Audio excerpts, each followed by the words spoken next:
Hi guys, welcome back to the channel. இந்த வீடியோவில் நாம் பார்க்க போகிறது பார்த்திங்கன்னா பிஎஸ்சி கிரிட்டிக்கல் கேர் டெக்னாலஜியோட ஓவர் வியூ தான் நம்ம வந்துட்டு பார்க்க போகிறோம். ஸோ இந்த கோர்ஸ் படிக்கிறதுக்கான டியூரேஷன் என்ன, எலிஜிபிலிட்டி என்ன, இந்த கோர்ஸில் நம்ம என்ன லேர்ன் பண்ணுவோம் அண்ட் கெரியர் ஆப்பர்ச்சுனிட்டிஸ்லாம் என்ன இருக்குது, ஒர்க்கிங் ஏரியாஸ்லாம் என்ன, சேலரி பேக்கேஜ் நமக்கு எவ்வளோ கிடைக்கும், ஹையர் ஸ்டடீஸ் ஆப்ஷன் என்னென்னலாம் வந்து இந்த கோர்ஸ் முடிச்சுட்டு போகலாங்கிற இந்த டீட்டெயில்ஸ் எல்லாமே இந்த வீடியோவில் பார்க்க போகிறோங்க. ஸோ வீடியோக்குள்ளே என்ட்ரு ஆகிறதுக்கு முன்னாடி நம்ம சேனலை நீங்கள் இன்னும் சப்ஸ்கிரைப் பண்ணாமல் பார்த்துட்டு இருந்தீங்கன்னா சப்ஸ்கிரைப் பண்ணிவிட்டு கூடவே அந்த பெல் ஐக்கானையும் கிளிக் பண்ணிக்கோங்க. அப்போ தான் நாங்கள் போகிற ஃபர்தரான வீடியோஸ் எல்லாமே உங்களுக்கு உடனுக்குடன் நோட்டிஃபிகேஷனில் வரும். வாங்க வீடியோக்குள்ளே போகலாம்.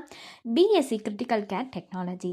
ஸோ இந்த கோர்ஸை பொறுத்த வரைக்கும் பார்த்தீங்கன்னா 3 இயர் அண்டர் கிராஜுவேட் ஒரு பேராமெடிக்கல் ப்ரோக்ராம் தாங்க. ப்ளஸ் இந்த கோர்ஸுக்கு 1 இயர் கம்பல்சரி இன்டர்ன்ஷிப்பும் இருக்கும். அண்ட் இந்த கோர்ஸில் ஸ்டூடெண்ட்டை எதை ட்ரைன் பண்ணுறாங்க அப்படின்னு பார்த்தீங்கன்னா ஐசியூ, அதாவது இன்டென்சிவ் கேர் யூனிட்னு சொல்லுவாங்க. இதை ஹேண்டில் பண்ணுறதை பற்றியும், சிசிஓவை ஹேண்டில் பண்ணுறது பற்றியும், எமர்ஜென்சி சுச்சுவேஷன் ஹேண்டில் பண்ணுறது பற்றியும், இந்த மாதிரி நிறைய மெடிக்கல் எக்யூப்மெண்ட்ஸ் எல்லாம் ஹேண்டில் பண்ணுறது பற்றி படிக்கிறது தாங்க இந்த BSc critical care technology. So already சொன்ன மாதிரி டோட்டலாக 4 இயர் டியூரேஷன் வரும். 3 இயர் அகாடமிக்கும் ப்ளஸ் 1 இயர் இன்டர்ன்ஷிப்பும் உங்களுக்கு இருக்கும். ஸோ இந்த கோர்ஸ் படிக்கிறதுக்கான எலிஜிபிலிட்டி அப்படின்னு பார்த்தீங்கன்னா நீங்கள் 12th அதாவது ஹையர் செகண்டரி பாஸ் பண்ணியிருந்துருக்கணும். ப்ளஸ் பயாலஜி, பாட்டனி, ஜுவாலஜி இதில் ஏதாவது ஒன்று நீங்கள் மேஜர் சப்ஜெக்டாக எடுத்துருந்துருக்கணும். அது மட்டும் இல்லாமல் கெமிஸ்ட்ரி, ஃபிசிக்ஸ் உங்களுக்கு இருக்கணும்.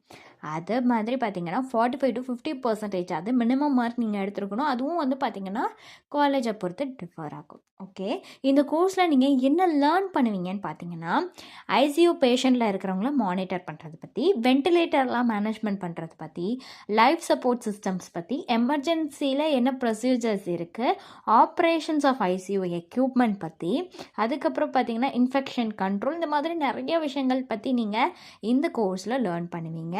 இந்த கோர்ஸ் முடிச்சுட்டு உங்களுக்கான கெரியர் ஆப்பர்ச்சுனிட்டிங்கிறது எதில் இருக்கும் அப்படின்னு பார்த்தீங்கன்னா ஒரு கிராஜுவேட் வந்து ஒரு எமர்ஜென்சி அண்ட் கிரிட்டிக்கல் கேர் டிபார்ட்மெண்ட்டில் தான் ஒர்க் பண்ணுவாங்க. லைக் பார்த்தீங்கன்னா ஐசியூ டெக்னீஷியனாக, கிரிட்டிக்கல் கேர் டெக்னாலஜிஸ்டாக, எமர்ஜென்சி டெக்னாலஜிஸ்டாக, வென்டிலேட்டர் டெக்னீஷியன், என்ஐசியூ, பிஐசியூ டெக்னீஷியனாக, ட்ரௌமா கேர் டெக்னீஷியனாக, அனஸ்தீசியா அசிஸ்டண்ட், இந்த மாதிரி வந்து ஒரு சம் ஹாஸ்பிட்டலில் தான் வந்து இந்த அனஸ்தீசியா அசிஸ்டண்ட்டாக நீங்கள் ஒர்க் பண்ண முடியும். அண்ட் அதுக்கப்புறம் பார்த்தீங்கன்னா டயாலிசிஸ், இசிஜி, ஓடி சப்போர்ட் ரோல்ஸாக வந்து நீங்கள் நிறைய கெரியர் ஆப்பர்ச்சுனிட்டிஸ் வந்து உங்களுக்கு அவைலபிளாக இருக்குது. அண்ட் நீங்கள் ஒர்க்கிங் ஏரியாஸ் அப்படின்னு பார்த்தீங்கன்னா ஐசியூவை பொறுத்த வரைக்கும் மெடிக்கல், சர்ஜிக்கல், நியூரோ, கார்டியாக்னு இந்த மாதிரி நிறைய டிஃப்ரென்ஷியேஷன்ஸ் இருக்குது.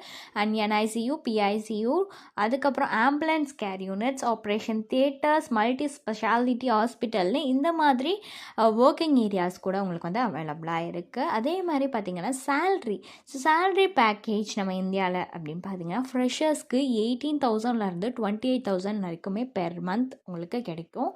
அதே நீங்கள் ஒரு எக்ஸ்பீரியன்ஸ்டாக இருக்கீங்கன்னா 35,000லேருந்து 60,000 வரைக்கும் பெர் மந்த் உங்களுக்கு கிடைக்கும். இன்கேஸ் நீங்கள் அப்ராட் போகிறீங்க அப்படின்னா 1.5 lakh to 3 lakh per month வந்து உங்களுக்கு கிடைக்கும். நீங்கள் போகிற கண்ட்ரியை பொறுத்து அது வந்து டிஃபர் ஆகும். ஓகே, எனக்கு வந்து ஒர்க்கில் இன்ட்ரெஸ்ட் இல்லை, நான் வந்து ஹையர் ஸ்டடீஸ் பண்ணணும், அதுக்கப்புறம் தான் நான் ஒர்க் பண்ணணும்னு நினைக்கிறீங்க. அப்போ எனக்கு என்ன ஹையர் ஸ்டடீஸ் பண்ணுறதுன்னு தெரியல அப்படின்னா ஸோ ஹையர் ஸ்டடீஸ் ஆப்ஷன்ஸ்னு பார்த்தீங்கன்னா MSc critical care technology, MBA hospital management, MHA அதாவது ஹாஸ்பிட்டல் அட்மினிஸ்ட்ரேஷன் சொல்லுவாங்க. அதே PG diploma in emergency care, PG diploma in anaesthesia technician உங்களுக்கு இந்த ஹையர் ஸ்டடீஸ் ஆப்ஷன்ஸ் கூட அவைலபிளாக இருக்குது. இதையும் நீங்கள் பண்ணலாம். ஓகே, ஸோ இது ரிலேட்டடாக உங்களுக்கு வேறு ஏதாச்சும் டவுட்ஸ் இருந்துச்சுன்னா ஸ்க்ரீனில் தெரிகிற நம்பருக்கு நீங்கள் காண்டாக்ட் பண்ணலாங்க. இந்த சர்வீஸ் உங்களுக்கு ஃபுல்லாகவே ஃப்ரீயாக தான் பண்ணிட்டு வராங்க. தேங்க்ஸ் ஃபார் வாட்சிங்.